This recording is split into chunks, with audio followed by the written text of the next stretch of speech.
there, Stephanie here. So recently I took my oldest daughter to her yearly allergist appointment. I know I mentioned before that she has food allergies. She's actually allergic to egg and shellfish, and we just went for the yearly appointment to actually see if she has finally outgrown her egg allergy. And she hasn't, not yet. Last year when we went, I had very, very high hopes because we actually had two friends with their 2-year-olds. They went for their appointments and they actually outgrew it. So I had high hopes that Ella she would have outgrown it by then, but she hadn't, and she still hasn't. It was about the same. Like last year, it was less severe than the first year we got tested, but this year just kind of stayed the same.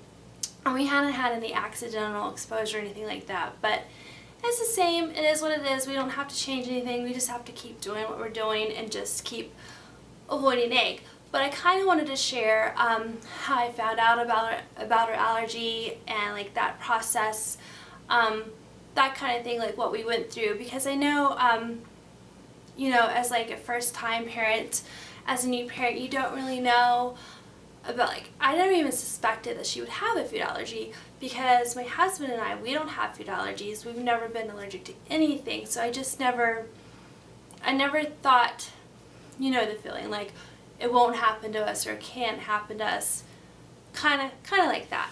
But she was about 15 months and it was in the summertime. It was right at the beginning of June, and she started throwing up every day, and not just once a day. It was like twice a day, sometimes 3 times a day, and it wasn't every couple of days. It was every day. She was getting sick, and at first I thought, oh gosh, she's sick, she has a virus, and I checked her temperature and she wasn't running a temperature, and she was acting completely normal. She was just throwing up. But then she would be fine and dandy and running around and playing like normal. So then I didn't really know what was going on, and I don't even know what put it in my head, but then I kind of started thinking it has to be something that she's eating. So I kind of started like tracking like what she was eating, and my suspicion was that she was allergic to wheat, or maybe she had something like celiac disease. It could have been like a gluten intolerance, something like that is kind of what I was thinking. And so I ended up just I just kind of cut wheat out of the diet to see if that would have helped a little bit. And inadvertently, apparently wheat and eggs go hand in hand. Egg is a binder, so I reduced the amount of eggs she was getting in foods when I did that, and so it got better. It wasn't 100% better, but it got better.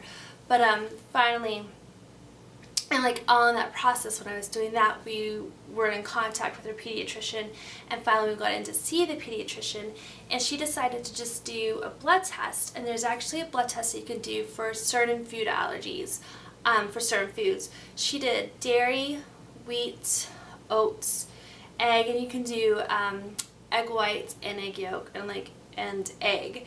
So they did the blood test for that, and everything else came out normal, except egg came out for, I think it was a level 5, which is the highest.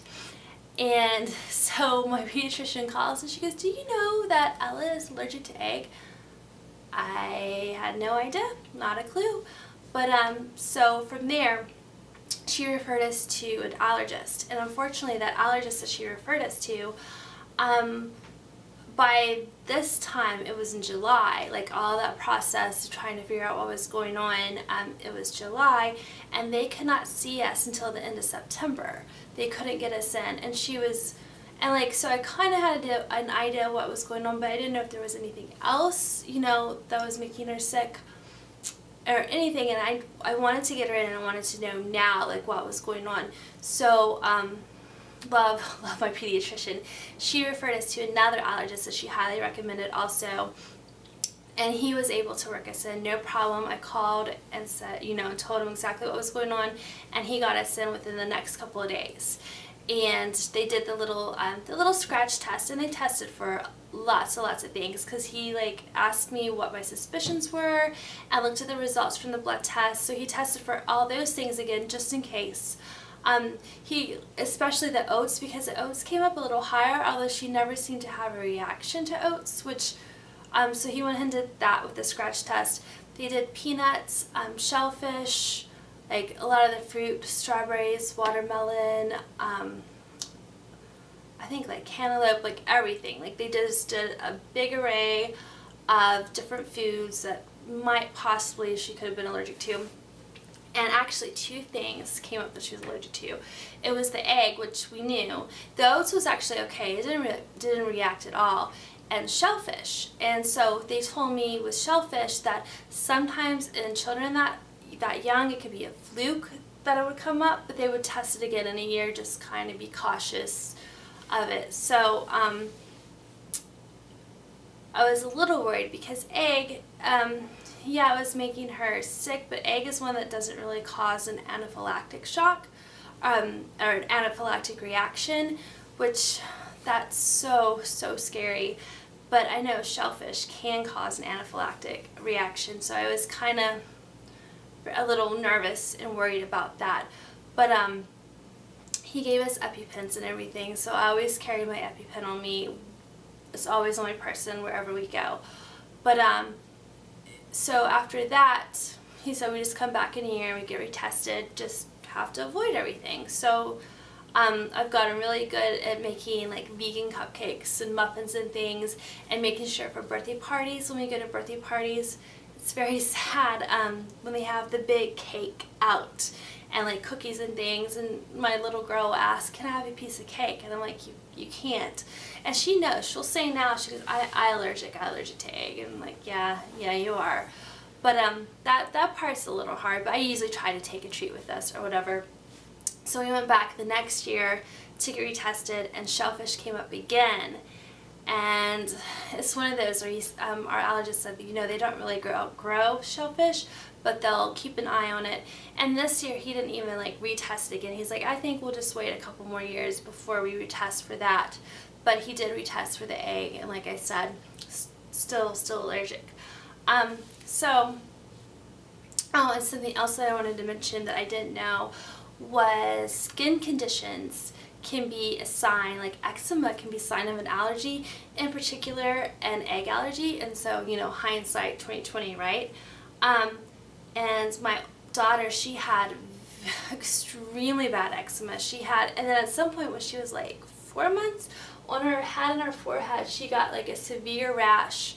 And actually had to have a cream to put on it. And on her elbows, like behind her knees, she had severe eczema. And I never thought anything of it. I just thought, oh, she just has a rash, like babies get rashes. Just keep that in the back of your head. If you have a baby with severe eczema, or a lot of it, it could be, I'm not saying 100% that it is, it's just something that seems to go hand in hand. Because even the allergist asked, well, has she had any skin problems? Has she had eczema? This kind of thing. So there's that to look for. And I say like rashes around the mouth can cause, can be a sign for an allergy also. Which, thinking back, as soon as, because the recommendations for egg back when Ella was younger was you could give them egg at a year. So I gave her egg. And I didn't think she liked it, but I should have paid attention to her more, I guess. She knew that it was not making her feel so good. And I never really noticed a rash or anything like that, but like I said, she had the eczema and that kind of thing. So it wasn't, like you just don't know exactly, but yeah, they say like around the mouth sometimes if there's a reaction going on, but I never saw that on her. Our doctor this year actually gave us a new kind of EpiPen.